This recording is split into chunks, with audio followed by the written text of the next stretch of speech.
Qatar में अल उदेद base, middle east में America का सबसे बड़ा मिलिट्री बेस।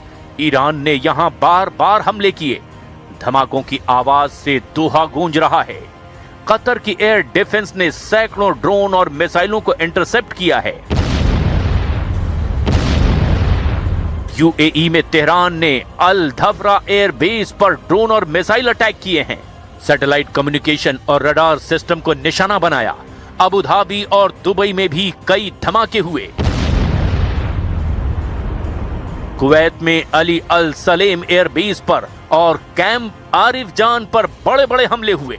कुवैत ने 178 मिसाइल और 384 ड्रोन को इंटरसेप्ट करने का दावा किया। बहरीन में यूएस 5th फ्लीट हेडक्वार्टर पर अटैक हुए।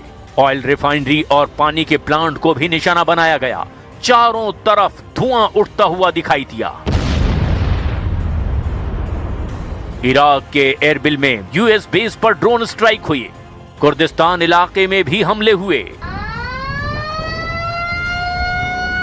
सऊदी अरब में रस तनूरा रिफाइनरी और दूसरे ठिकानों को भीषण ड्रोन हमलों से दहला दिया गया।